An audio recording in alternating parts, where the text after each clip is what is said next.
Hello guys, welcome back to my channel. कैसे हैं आप सब? अच्छे ही होंगे। सो आज नहीं, जब तक ये वीडियो आएंगी आप लोगों के पास तो एक हफ़्ता हो चुका होगा, एक दो हफ़्ता हो चुका होगा। सो जब हम निकले थे तो मौसम भी ठीक था, बहुत अच्छा था, काफ़ी अच्छा था। कुछ बूंदा बूंदी भी चल रही थी बारिश की। सो हम कहाँ निकले जैसे कि आप सब समझ गए होंगे। तो इसमें कुछ भी छुपाना क्या है।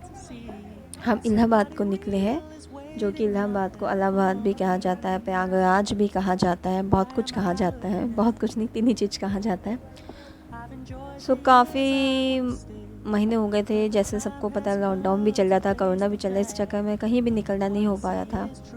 तो कुछ काम भी था, जिस सब हमें जाना था, और संगम भी था, तो सोचा कि क्यों नहीं मौके पे चौका मार दिया जाए। तो जैसे ही ये आया, उन्होंने कहा कि चलना है इलाहाबाद को, इनको जाना था। तो हम सब इस वजह फैमिली के साथ ही इंजॉय, आज मतलब मीन्स जा कहीं भी आज मान लीजिएगा, कहीं भी चले जाइए, लेकिन जो फैमिली के साथ मज़ा है वो किसी के साथ मज़ा नहीं आएगा। तो इसलिए बस हम सब तैयार हो गए, मम्मी पापा मैं, हम तीनों इनके साथ जाने के लिए। तो अब हम निकल चुके हैं संगम की तरफ जाने के लिए। इनको तो सब जानते ही हैं, पीछे मम्मी पापा गेम खेलने में मस्त है।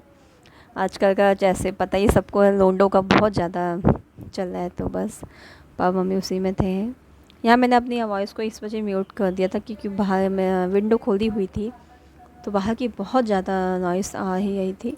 सो आवाज़ नहीं समझ आई, इस वजह मैंने उसको म्यूट किया हुआ है।